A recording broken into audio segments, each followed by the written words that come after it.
প্রধান উপদেষ্টার পদ একটা সাংবিধানিকভাবে পুরোপুরি আছে এটা বলা যাবে না। আমাদের তো শুধু প্রধানমন্ত্রী যে পালিয়ে গেছেন তা না, আমাদের সুপ্রিম কোর্টও পালিয়ে গেছেন। আইন হলো বাতাসের মতন, যে আমরা এটা আমাদেরকে চারপাশে ঘিরে রাখে। গত 1.5 বছর ধরে অনেক ধরনের কাজ হয়েছে দেশকে সুশাসন নিশ্চিত করার জন্য, যাতে করে যে জিনিসটা আমরা 24-25-এ দেখেছি যে মানুষকে জীবন দিয়ে সরকার পরিবর্তন করতে হয়েছে। তো এটা তো হওয়ার কথা ছিল না, একটা ব্যালটের মাধ্যমে সরকার পরিবর্তন হওয়ার কথা, জনগণ ভোট দিয়ে সরকার পরিবর্তন করার কথা, কিন্তু সেটা সম্ভব হয় নাই, কারণ দেশের সমস্ত প্রতিষ্ঠানকে নষ্ট করে দেয়া হয়েছে। এবং এটা যেন আর না হয় সেই জন্যেই সংস্কারের কথা এসছে, সেই জন্যেই সংস্কার কমিশনগুলো গঠন করা হয়েছে, তারা আলাপ আলোচনা করেছে, তারপর ঐক্যমত কমিশন হয়েছে, জুলাই সনদ হয়েছে, জুলাই সনদ বাস্তবায়ন আদেশ হয়েছে। তো এই সমস্ত কিছুর কিন্তু মূলে হচ্ছে যে দেশের আমরা যেন সুশাসন নিশ্চিত করতে পারি, এবং সুশাসনের মধ্যে অন্তর্ভুক্ত হচ্ছে মানুষের অধিকার। এবং সব অধিকারের মধ্যে সবচেয়ে মৌলিক আমি মনে করি যে ভোটের অধিকার। কারণ ভোটের অধিকার যদি আপনার না থাকে তাহলে আর অন্য কোনো অধিকারও নিশ্চিত করা যায় না। এবং আমাদের দেশে যে কোনো অধিকার রক্ষিত হয়নি, যেমন একটা অধিকার আমরা খুব অনুভব করেছি যে আমাদের ছিল না, সেটা হলো আমাদের কথা বলার অধিকার। এটা আমরা স্বাধীনভাবে কোনো কথা বলতে পারতাম না। জগন্নাথ বিশ্ববিদ্যালয়ের মনে হয় একটা খুবই তরুণ উপস্থাপিকাকে বছরের অধিক জেলে আটকে রাখা হয়েছে শুধুমাত্র একটা অনুষ্ঠান সঞ্চালন করার জন্য। তো আরেক জায়গায় চট্টগ্রাম বিশ্ববিদ্যালয় একবার আমাকে একটা বক্তৃতা দিতে ডেকেছিল। তো সেখানে আমি একটা বলেছিলাম যে আইন হলো বাতাসের মতন, যে আমরা এটা আমাদেরকে চারপাশে ঘিরে রাখে আইন। যেমন যেই অক্সিজেন বা বাতাস দিয়ে আমরা শ্বাস প্রশ্বাস নেই, এটা আমাদেরকে চারদিকে ঘিরে রাখে, কিন্তু আমরা এটা অস্তিত্ব অনুভব করতে পারি না। তো আমি বলেছিলাম যে আইনের ব্যাপারটাও এরকম, যে এটা আমাদেরকে ঘিরে রাখার, প্রোটেকশন দিয়ে রাখার কথা, এবং সেই সময় আমরা এটার অস্তিত্ব অনুভব করতে পারার কথা না। এবং আমরা কখন অনুভব করি যে আইনের প্রোটেকশন আমরা পাচ্ছি না?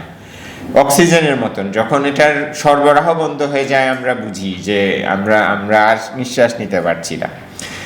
তো সেই ক্ষেত্রে আমি জর্জ ফ্লয়েডের উদাহরণ দিয়ে বলেছিলাম যে জর্জ ফ্লয়েডের কথা আপনারা জানেন, যাকে শ্বেতাঙ্গ মার্কিন পুলিশ কর্মকর্তারা হাঁটু দিয়ে চেপে পরে উনি শ্বাস বন্ধ হয়ে মারা গিয়েছিলেন। তখন উনি একটা কথা বলেছিলেন যে আই কান্ট ব্রিথ। তো এটা আমার কাছে, এই জিনিসটা আমার কাছে খুবই সিম্বলিক মনে হয়েছে, যে জর্জ ফ্লয়েড একই সাথে আপনার অক্সিজেন এবং আইনের প্রোটেকশন থেকে বঞ্চিত হয়েছে। হ্যাঁ, এটা খুবই সিম্বলিক আমার কাছে লেগেছে, যে মানে যখন আপনি আইনের প্রোটেকশনটা আর পান না তখন ইউ অ্যাকচুয়ালি কান্ট ব্রিথ। এবং জর্জ ফ্লয়েডের ক্ষেত্রে এটা লিটারেলি হয়েছে। অ্যাট দ্য সেম মোমেন্ট উনি আইনি সুরক্ষা এবং নিঃশ্বাস নেওয়ার থেকে বঞ্চিত হয়েছেন, কারণ আইন ওনাকে প্রোটেক্ট করার কথা ছিল, কিন্তু আইন ওনাকে নিঃশ্বাস নেওয়া থেকে বন্ধ করে দিয়ে উনি মৃত্যুবরণ করতে বাধ্য হয়েছিলেন। তো আমাদের অবস্থাও এরকম ছিল, কিন্তু যে আমরা অধিকার বললে খুবই অ্যাবস্ট্রাক্ট মনে হয়, কিন্তু আমরা যদি চিন্তা করি যে আমরা কিন্তু কোনো কথা কোথাও বলতে পারিনি, কিন্তু এখন আমরা সবাই নিজের মনে যেটা আছে এটা বলতে পারছি, মুক্তভাবে বলতে পারছি। অ্যাটলিস্ট আমরা ভাবছি না যে কেউ আমাদেরকে তুলে নিয়ে যাবে বা গুলি করবে বা মেরে ফেলবে। তো এটা একটা বিরাট পরিবর্তন। অনেকেও অনেক ধরনের কথা বলে যে এত কিছু হলো, এত মানুষ জীবন দিল, কি পরিবর্তন হয়েছে? হ্যাঁ, এখন মব হচ্ছে, এই হচ্ছে। তো আমি বলি যে এই যে আমি তো মনে করি যে অনেক বড় পরিবর্তন হয়েছে। এই যে আমরা কথা বলতে পারছি, আমরা একটা সুষ্ঠু নির্বাচনের চিন্তা করতে পারছি, তো এগুলো অনেক বড় পরিবর্তন বলে আমি মনে করি।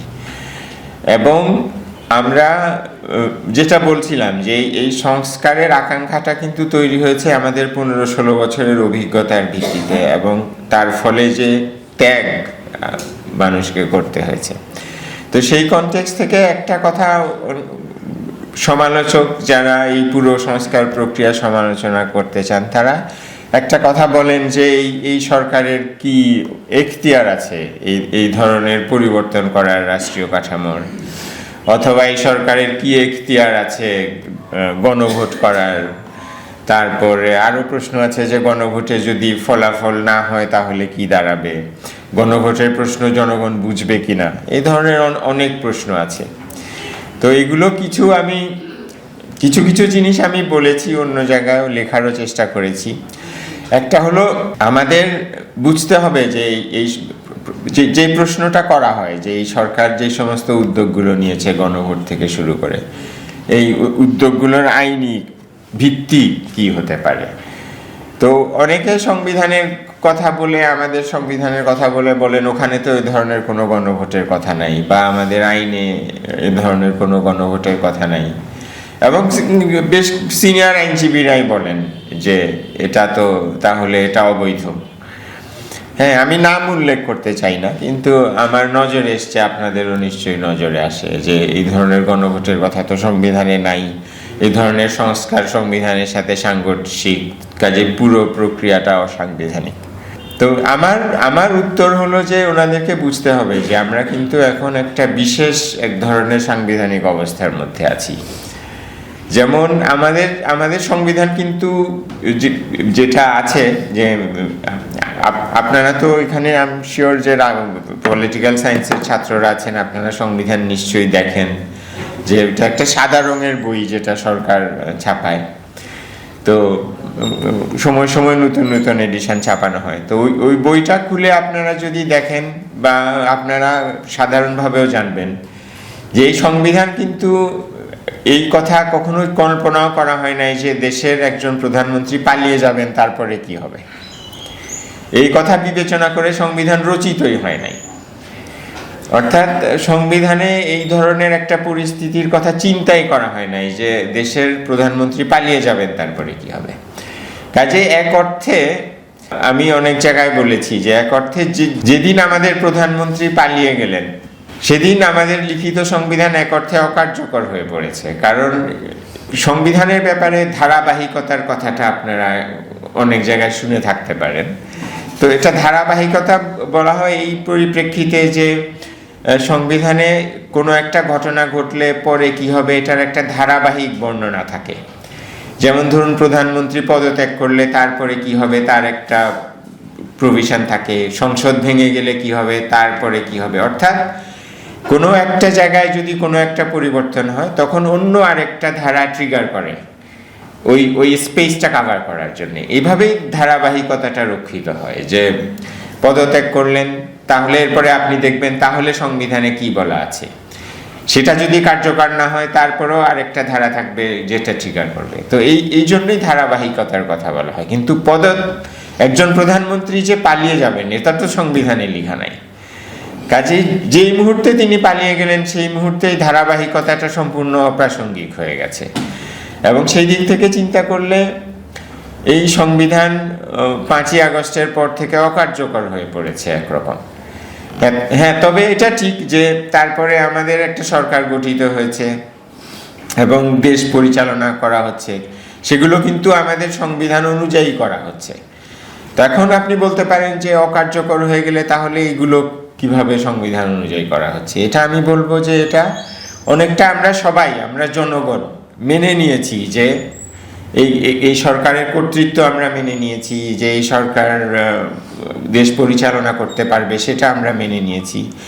এবং আমরা এটাও মেনে নিয়েছি যে যতদূর সম্ভব সংবিধান যদি অনুসরণ করা যায় খুব ভালো।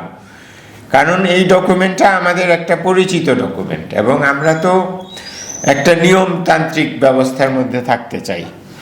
আমরা তো খুব এখানে একটা অরাজক পরিবেশ তৈরি হোক সেটা চাই না। এবং যেহেতু এই সাদা বইটা গত 53 বছর ধরে কার্যকর ছিল এবং এটার মাধ্যমে বিভিন্ন জিনিস পরিচালিত হয়েছে, যতটুকু সম্ভব পরিবর্তিত পরিস্থিতিতে এটা মেনে চলাটাই সর্বোত্তম। সেইভাবে এটা আমরা মেনে চলছি। এমনকি আমি তো এটাও বলেছি যে আমাদের তো শুধু প্রধানমন্ত্রী যে পালিয়ে গেছেন তা না, আমাদের সুপ্রিম কোর্টও পালিয়ে গেছেন।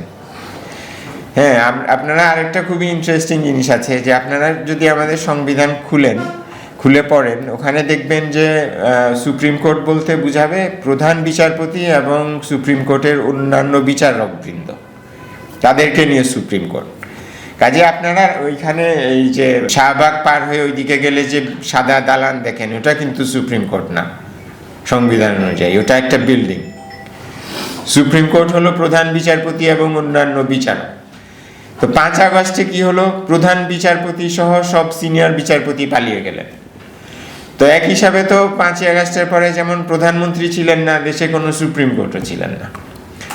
তারপরে এই সরকার যে গঠিত হলো, অন্তর্বর্তীকালীন সরকার, উপদেষ্টা, প্রধান উপদেষ্টা নামে 8 তারিখে ওনারা শপথ নিলেন। তো 8 তারিখে বাংলাদেশে যেই সংবিধান ছিল, ওখানে খুঁজলে কি আপনি উপদেষ্টা, প্রধান উপদেষ্টার কোনো কিছু পাবেন? এগুলো তো পঞ্চদশ সংশোধনীতে বাতিলই হয়ে গিয়েছিল। তারপরে যে ডক্টর বদিউল আলম মজুমদার, উনি 2টো মামলা করলেন, একটা ত্রয়োদশ সংশোধনী মামলা আর একটা যেটা ত্রয়োদশ সংশোধনীর আগের রায় পুনর্বিবেচনার মামলা, আর একটা হলো পঞ্চদশ সংশোধনীর মামলা, এই ব্যবস্থাটা ফিরিয়ে আনার জন্য। কিন্তু 8 তারিখে যখন প্রফেসর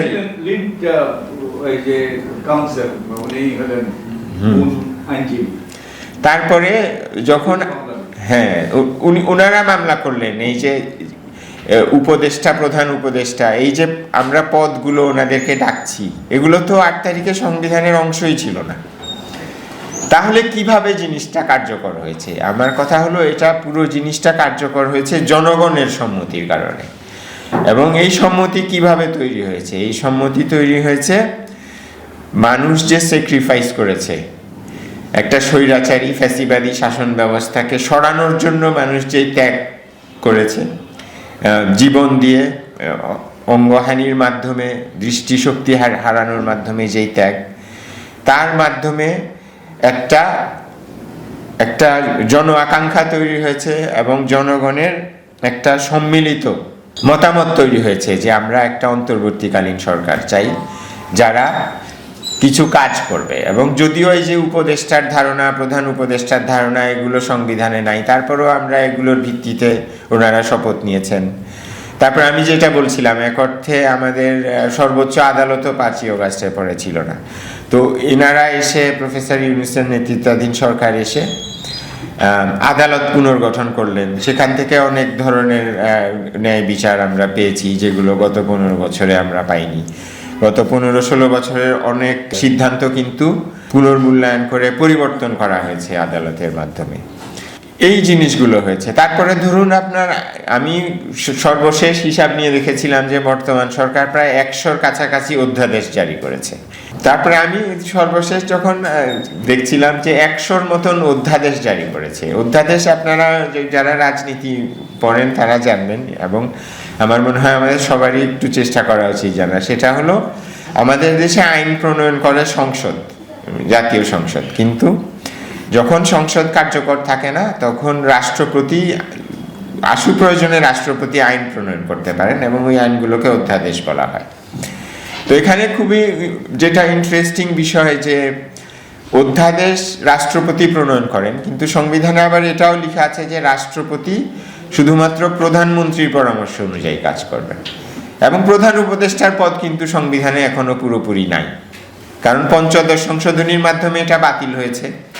পঞ্চদশ সংশোধনী বাতিল করার জন্য আমরা মামলা করেছি, সেই মামলা তো শেষ হয় নাই, হাইকোর্টের রায় হয়েছে, কিন্তু আপিল বিভাগে এটা পেন্ডিং আছে। কাজেই এক অর্থে প্রধান উপদেষ্টার পদ একটা সাংবিধানিকভাবে পুরোপুরি আছে এটা বলা যাবে না। এবং রাষ্ট্রপতির কিন্তু প্রধানমন্ত্রীর পরামর্শক্রমে কাজ করার কথা, কিন্তু কোনো প্রধানমন্ত্রী নেই। তো উনি 100টা অধ্যাদেশ যে জারি করলেন, এটার সাংবিধানিক ভিত্তি কি?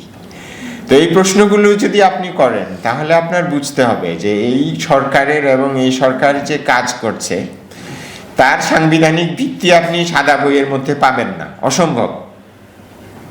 সাদা সংবিধান, লিখিত যে সংবিধান যেটা ছাপা হয়ে আছে, আপনি বিভিন্ন বইয়ের দোকানে কিনতে পারেন, হয়তো রাস্তায়ও মাঝে মাঝে হকাররা বিক্রি করে, ওখানে যদি আপনি আমাদের গত 1.5 বছরের কার্যক্রমের আইনি ভিত্তি, সাংবিধানিক ভিত্তি খুঁজতে যান, আপনি পাবেন না, সম্ভব নয়। কাজেই যারা এই সংবিধান গেল বলে অনেক কথা বলে, ওরা আপনাদেরকে ভুল বোঝায়। হ্যাঁ, সংবিধান এক অর্থে অনেক অকার্যকর হয়ে গেছে। আমাদের যখন প্রধানমন্ত্রী চলে গেছেন, আমাদের সুপ্রিম কোর্ট পালিয়ে গেছে, আমাদের জাতীয় মসজিদের ইমামও পালিয়ে গেছে, এটাও অনেকে বলেন। তো আমরা একটা ইন্টারেস্টিং ফেজের মধ্যে গেছি, কিন্তু খুবই আশার কথা যে আমরা কিন্তু একটা অরাজক পরিস্থিতির মধ্যে চলে যাইনি। আমরা খুবই একটা নিয়মতান্ত্রিক আছি। কিছু ঘটনা ঘটে, এটা একটা বিপ্লব উত্তর অবস্থায় এটা ঘটতেই পারে। তো যেটা আমি বলছিলাম, যদি আপনি লিখিত সংবিধানের মধ্যে এই জিনিসগুলোর ভিত্তি খুঁজে না পান, তাহলে আপনি এটার আইনি ভিত্তি কিভাবে খুঁজতে পারেন? তো সেই পরিপ্রেক্ষিত থেকে আমি একটা বলেছি, একটা সাংবিধানিক আইনে বিপ্লবী সাংবিধানিকতাবাদ বলে একটা জিনিস আছে, একটা আইডিয়া আছে। তো তার মাধ্যমে খোঁজা যায়। এটার মূল কথা খুবই সহজ, যে যখন মানুষ অনেক ত্যাগের বিনিময়ে একটা স্বৈরতান্ত্রিক ফ্যাসিবাদী অথরিটারিয়ান কাঠামো পরিবর্তন করে, তখন মানুষের যে ত্যাগ যেটার জন্য করতে হয়, ওই বিপ্লবের জন্য, যেটা আমাদের হয়েছে, সেই ত্যাগের থেকে এবং মানুষের মধ্যে যে একটা আকাঙ্ক্ষা তৈরি হয় যে আমরা একটা উন্নততর দেশ গঠন করতে চাই, এই যে আকাঙ্ক্ষাটা, তার মধ্যে এটার আইনি ভিত্তি, সাংবিধানিক ভিত্তি তৈরি হয়। কাজেই ওই মানুষের ত্যাগ এবং আকাঙ্ক্ষা, সেটার মধ্যে আপনার এই সরকারের কাজের ভিত্তি খুঁজতে হবে, এই সংস্কারের কাজের বৈধতার ভিত্তি খুঁজতে হবে। তো এখন কেউ বলতে পারে যে আপনি বলছেন যে সবাই আমরা এক ধরনের সম্মত হয়েছি যে এদেরকে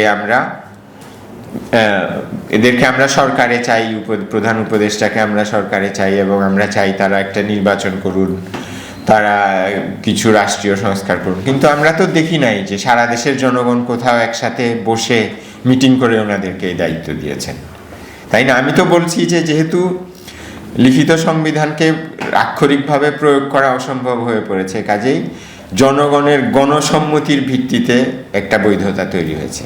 তখন এই কথা আমি বললে কেউ বলতে পারে আমি তো এই ধরনের কোনো সভা সমাবেশ হতে দেখি নাই সারা দেশ জুড়ে যেখানে সবাই বসে ওনাদেরকে এই দায়িত্ব দিয়েছেন। তো সেটার খুব সহজ উত্তর হলো, ওনারা বিপ্লব পরবর্তী পর্যায়ে এসছেন এবং যারা সম্মুখ সারিতে ছিলেন তারা এক ধরনের তখন জনগণকে প্রতিনিধিত্ব করেছেন, কারণ জনগণ সবে মাত্র বিশাল ত্যাগের বিনিময়ে একটা পরিবর্তনের মধ্যে দাঁড়িয়ে আছে। কাজে যারা অগ্রভাগে ছিলেন তারা এক অর্থে জনগণকে প্রতিনিধিত্ব করেছেন, তাদের সম্মতিতে প্রথম ধাপটা হয়েছে। তারপরে ওনারা গত 1.5 বছর ধরে কাজ করছেন, আমরা তো মেনে নিচ্ছি, বেশিরভাগ মানুষ তো আমরা মেনে নিচ্ছি এবং আমরা মনে করছি যে ওনারা ভালো করছেন। কাজে এটা যে একটা সভা করে ওনাদেরকে দায়িত্ব দিতে হবে সেরকমও নয়। ওনারা অনেকগুলো কাজ করেছেন, যেমন আমি বলছি যে 100টার মতো ওনারা অধ্যাদেশ জারি করেছেন। খুবই যদি আপনি ন্যারো টেকনিক্যাল সেন্সে সংবিধানের ভিত্তিতে দেখতে যান, তাহলে ইভেন এই অধ্যাদেশগুলো জারি করা সম্ভব না, কারণ প্রধানমন্ত্রী নাই। রাষ্ট্রপতি জারি করবেন, কার পরামর্শে করবেন? প্রধানমন্ত্রী তো নাই। কিন্তু ওই কাজগুলো তো হয়েছে এবং সবাই মেনে নিয়েছে, সুপ্রিম কোর্ট পর্যন্ত মেনে নিয়েছে।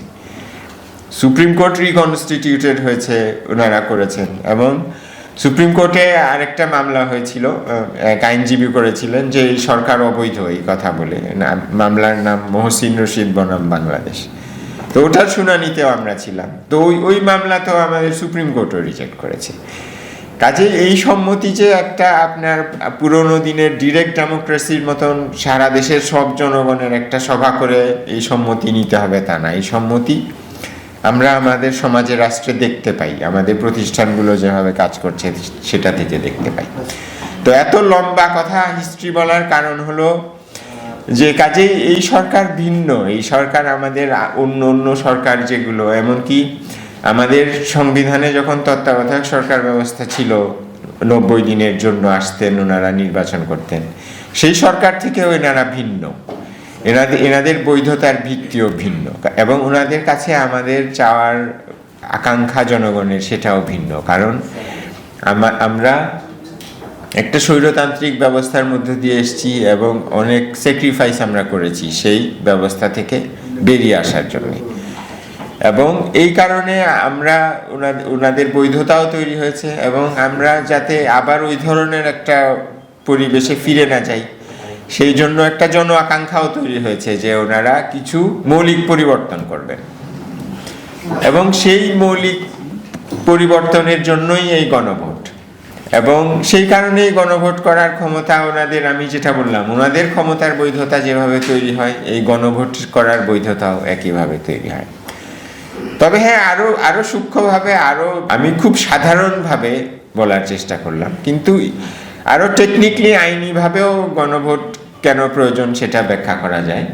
তবে আমি মনে হয় এবার থামি, সেটা আমি পরে প্রশ্নের যদি হয় বলবো, যে এটা তো আমি একটা সাধারণ জনগণের সম্মতি, আমাদের যে বিপ্লব, তার ত্যাগ, তার ভিত্তিতে এটা ব্যাখ্যা করার চেষ্টা করলাম। কিন্তু আরো কিছু সূক্ষ্ম আইনি ব্যাখ্যাও এটার আছে, সেটা হয়তো প্রয়োজন হলে দেয়া যাবে। তা আমি আপাতত এখানে আমি আমার কথা শেষ করি, পরে প্রয়োজন বোধে কিছু যোগ করব।